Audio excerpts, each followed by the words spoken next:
Tout matin, les perles, bienvenue au jour 19. Dans la vraie vie, parce que je ne sais pas quand est-ce que tu vas voir ton jour 19, mais dans la vraie vie, aujourd'hui, on est le 6 février. Et le février, c'était le mois de la prévention du suicide. Et on porte le jaune. Moi, je porte le jaune pour la résilience. Si tu vas voir sur mon profil Facebook perso, j'ai ressenti l'appel de partager, parce que souvent les gens qui ne connaissent pas ton passé, qui n'ont pas marché dans tes souliers, parfois c'est prompt au jugement, de dire « Oh, elle a tout lui réussi, tout va bien, tout ça ». Mais en même temps, pour devenir qui je suis aujourd'hui, j'ai marché mon terrain pas à pas. Et ce qui émerge aujourd'hui, c'est de faire une capsule YouTube parce que j'ai écrit sur l'événement de la plainte. Dans le premier livre, je n'avais pas écrit, j'ai dit un événement qui a transformé ma vie. À ce moment-là, il fallait comprendre que j'étais dans le processus de guérison. Et on ne guérit pas du jour au lendemain lorsqu'on a été dans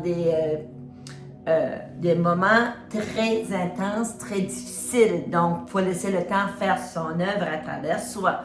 Mais dans Effrayant mais palpitant, qui était ma 3e parution, parce qu'entre les deux, j'avais créé Le Bonheur Goûte Bon, 99 jours de pleine conscience. Il faudrait que je regarde dans mes rangements, des fois qu'il me resterait une copie quelque part. Il était tellement magnifique.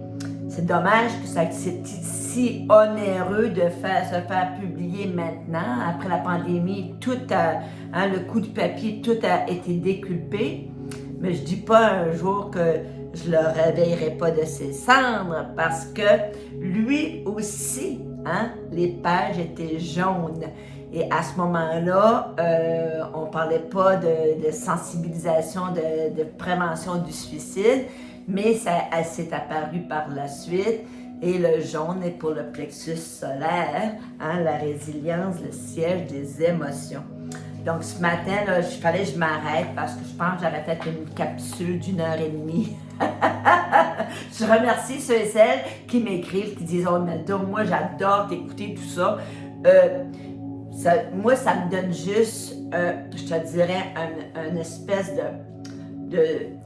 de bonus sur ce que j'ai tellement de plaisir, j'éprouve tellement de plaisir à faire ce que je fais présentement, à enseigner, mais on dirait que quand j'ai un bonus, un cadeau, puis je m'en aperçois, je m'en attends pas, ça fait chaud à l'âme et ça fait chaud au cœur et ça me valide exactement que je suis exactement là où je dois être.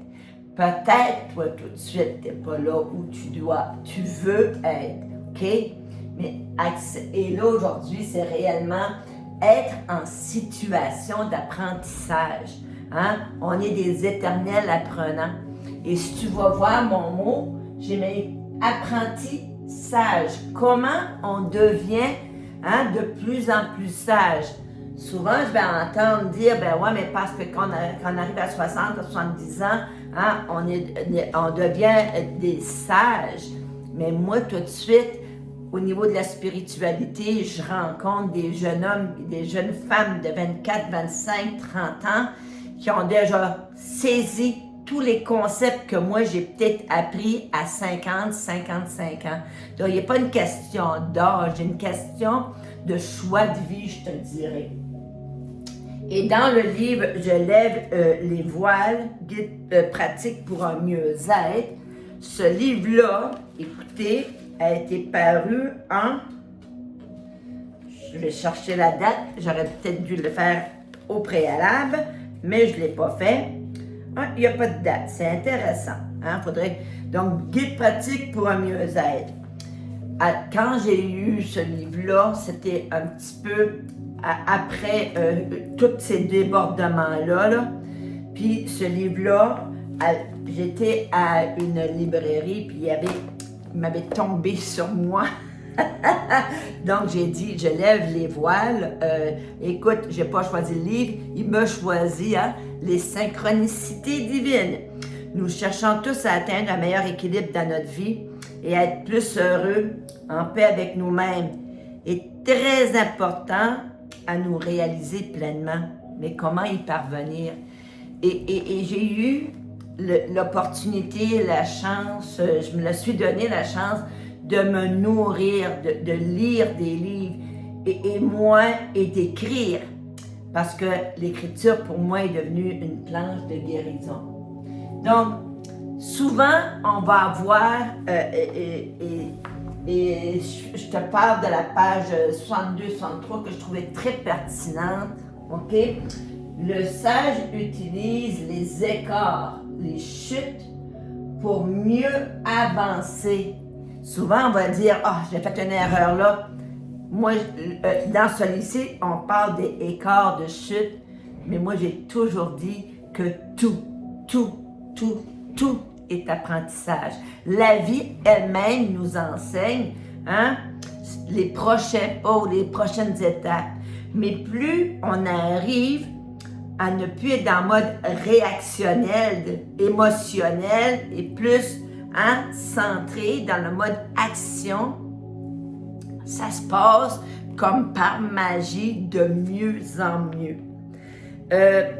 Chaque situation nouvelle, chaque problème à résoudre porte en lui l'opportunité rare d'apprendre quelque chose de nouveau.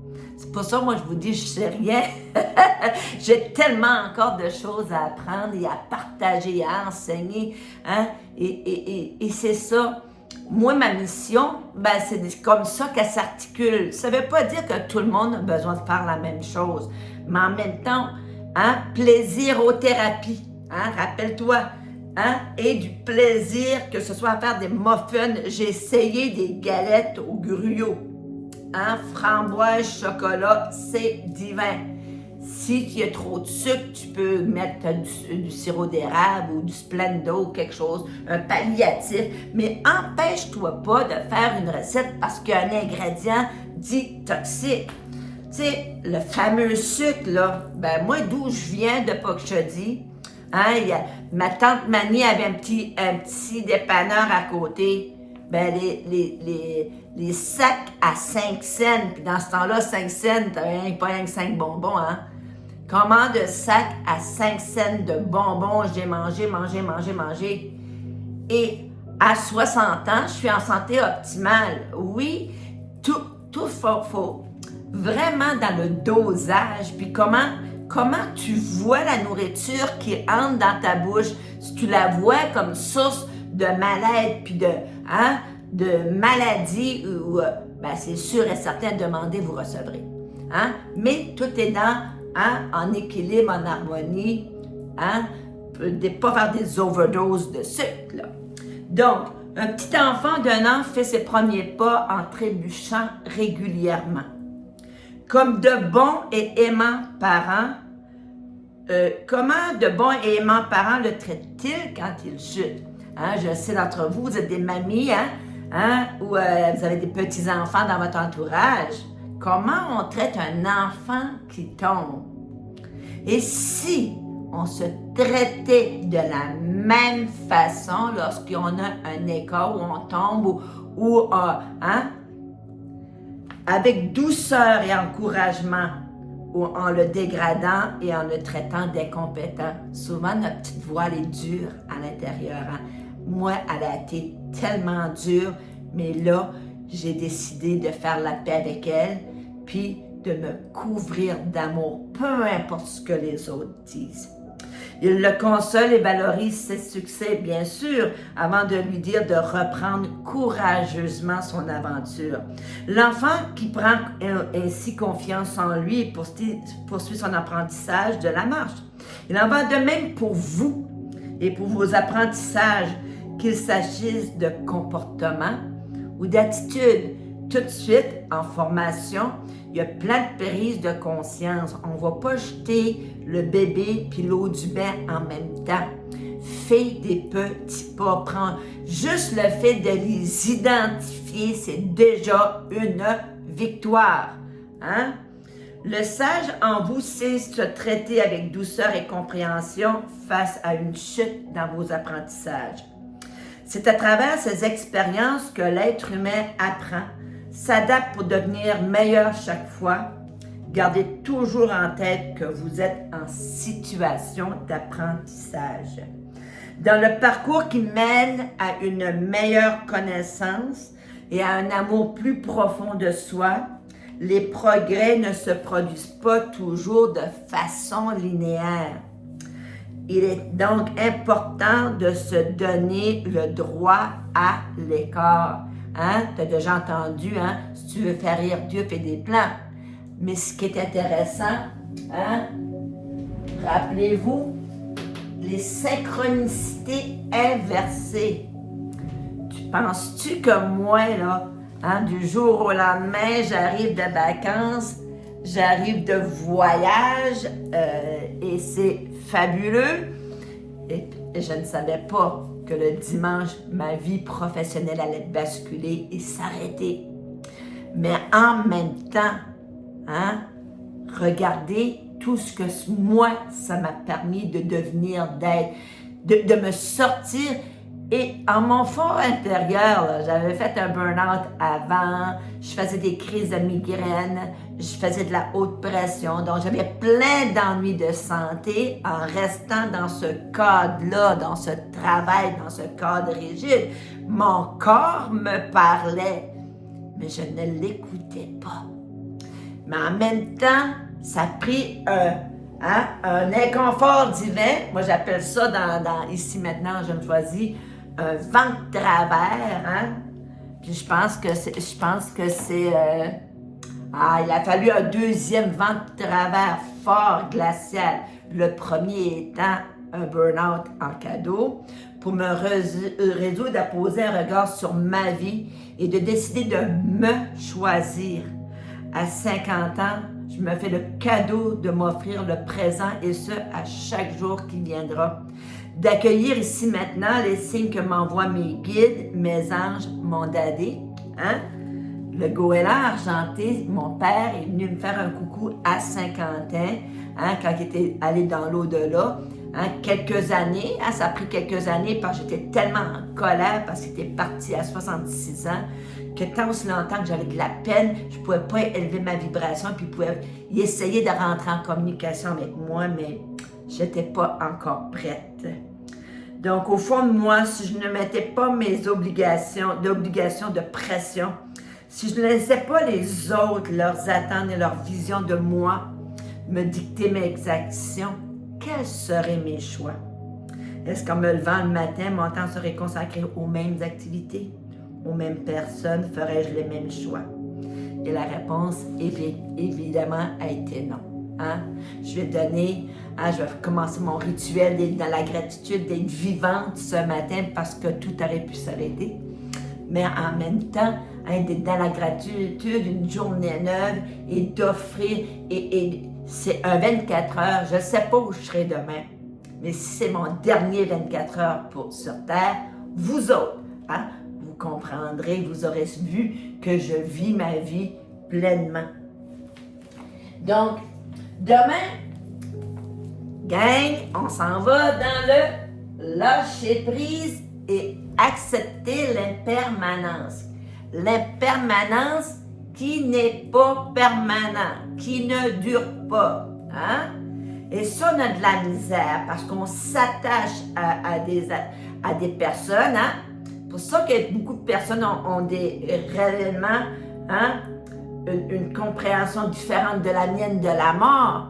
Moi, je le sais que l'âme est immortelle et après que la peine, hein, le fait de manquer l'humain, hein, sa présence, ce qui le rendait spécial à nos yeux, quand on sort de cette dimension-là de souffrance et de douleur, on accueille l'impermanence et on sait que la mort fait partie du cycle de la vie. Mais en même temps, hein, c'est tout un cheminement, un processus individuel parce qu'il n'y a pas de temporalité sur le deuil. Donc, comment on accepte l'impermanence, comment est-ce qu'on accepte que des personnes qui vont s'en aller, que des situations personnelles ou professionnelles vont être, mettre fin à ça, c'est de se faire confiance.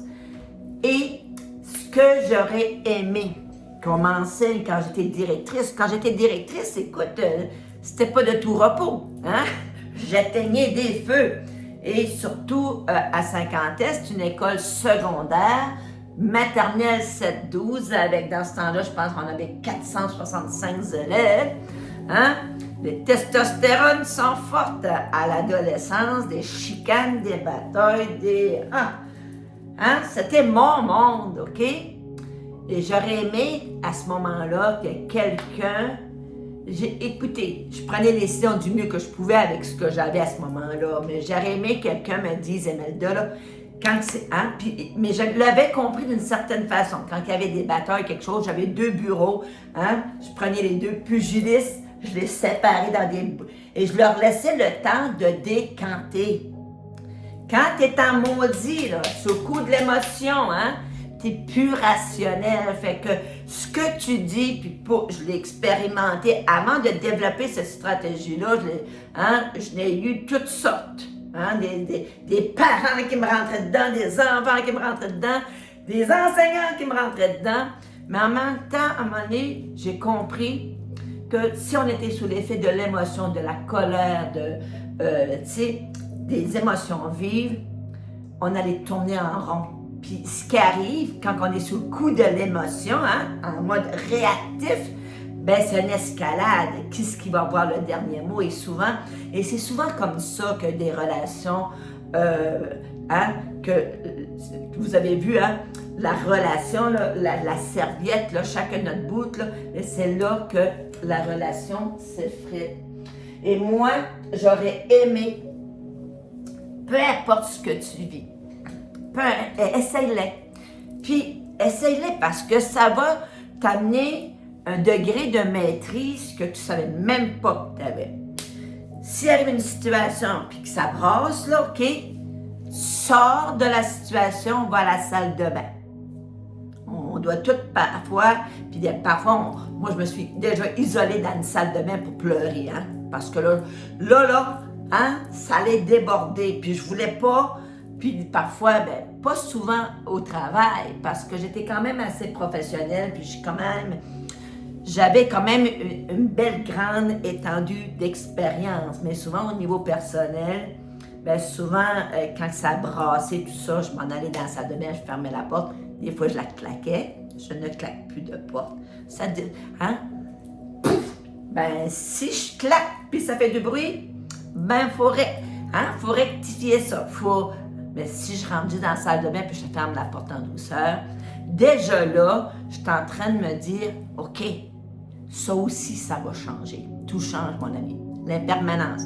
Peu importe ce que tu vis, tu ne restes pas dans cette situation-là. Je veux dire, comme ma mère disait, ad vitam aeternam, pour l'éternité. Mais en même temps, sur le coup, on pense qu'on s'en sortira pas. Donc, tu te mets en retrait, que ce soit dans la salle de bain, tu vas dehors, tout ça. Et ce que je te montre, là, ce que moi j'aurais voulu qu'on me montre, tu te mets debout, les jambes, la largeur des hanches. Pourquoi? Pour favoriser l'enracinement. Et ce qu'on fait, on fait des respirations de nettoyage. Tu peux visualiser une lumière blanche que tu inspires. On suspend notre souffle quelques instants pour laisser la paix intérieure s'installer.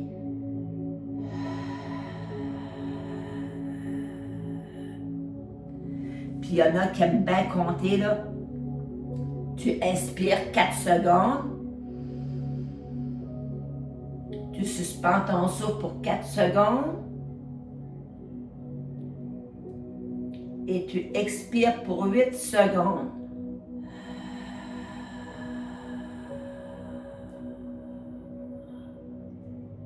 Un bel oiseau, un beau combo qui vient de passer. Il a tout amené mes affaires avec lui. Donc, on fait 3 respirations. Si t'en prends 4, si t'en prends 5, prends-en 5. Mais moi, je dis 3, là, parce que ça donne le temps de la balloune, là, qu'elle savait d'exploser en dedans, là, puis quelqu'un qui va l'avoir, là. C'est pas toi, c'est l'autre, là. Hein?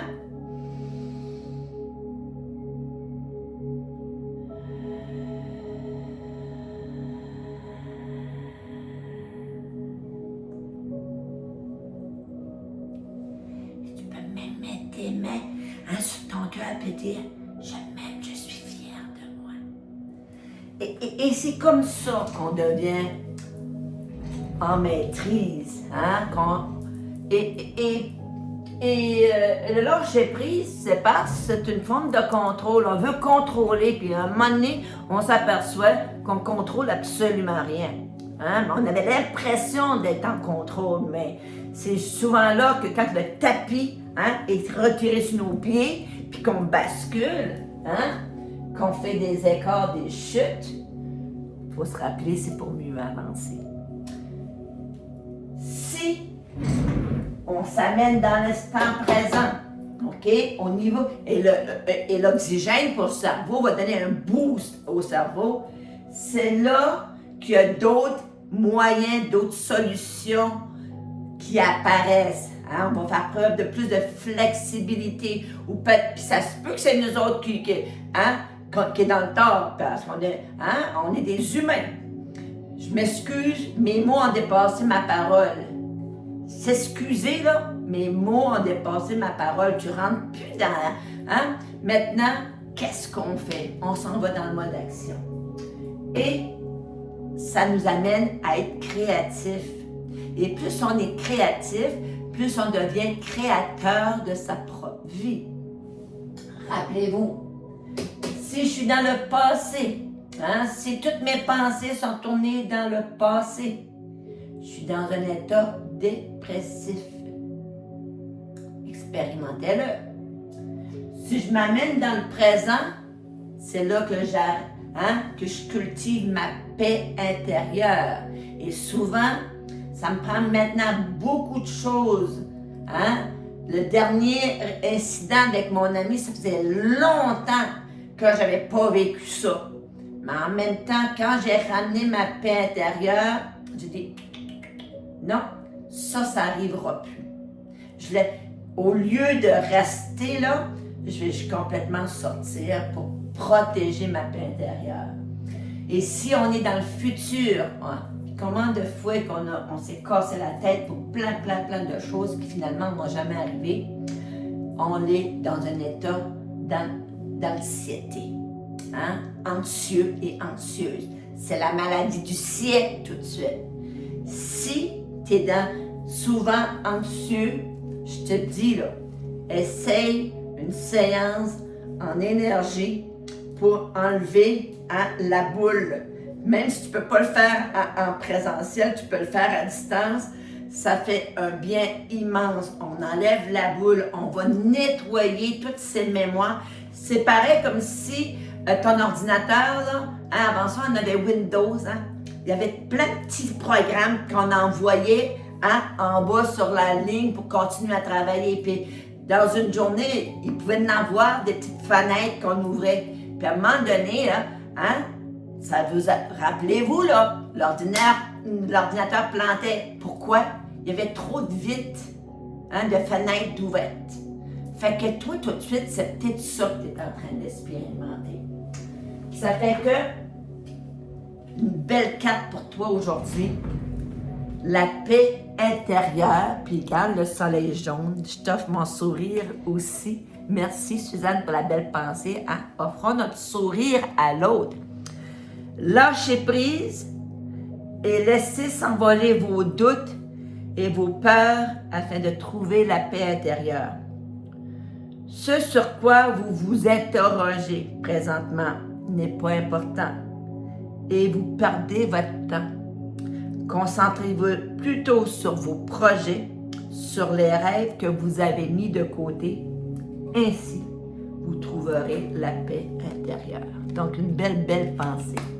Donc, voici la capsule pour le jour 19.